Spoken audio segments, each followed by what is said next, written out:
کیا آپ کو پتہ ہے ہم نماز میں اللہ سے کیا بات کرتے ہیں؟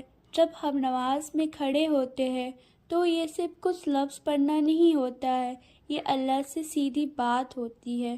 سوچو، دنیا کا سب سے بڑا بادشاہ تمہیں اپنے سامنے کھڑے ہونے کی اجازت دے رہا ہو۔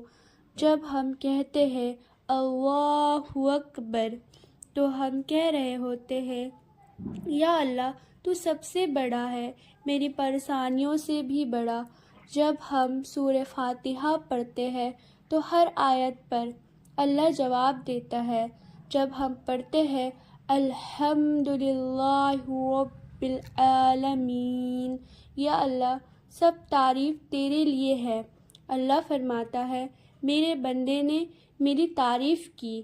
اور جب ہم پڑھتے ہیں الرحمن الرحیم، یا اللہ تو بڑا مہربان ہے، اللہ کہتا ہے میرا بندہ مجھے جانتا ہے۔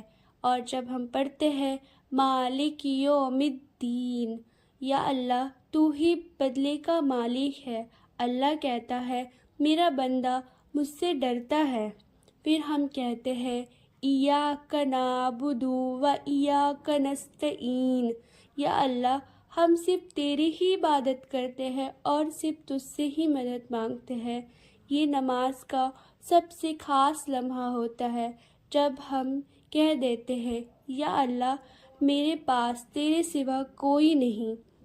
رکوع میں ہم جھکتے ہیں اور کہتے ہیں سبحان رب العظیم، یا اللہ تو بہت بڑا ہے اور میں بہت چھوٹا ہوں۔ کیونکہ سجدہ یہ کہنا ہوتا ہے یا اللہ میں ٹوٹ گیا ہوں، اب صرف تو ہی سنبھال سکتا ہے۔ یاد رکھو، بندہ جب سجدے میں اللہ کے سب سے قریب ہوتا ہے اور جب ہم سلام پھیرتے ہیں تو ایسا ہوتا ہے جیسے ہم کہہ رہے ہیں یا اللہ میں نے جو کہنا تھا کہہ دیا، اب تو میری زندگی سنبھال لے۔ نماز صرف فرض نہیں، یہ اللہ سے محبت بھری ملاقات ہے۔ اگر ہم سمجھ کر نماز پڑھیں تو زندگی کبھی خالی محسوس نہیں ہوگی۔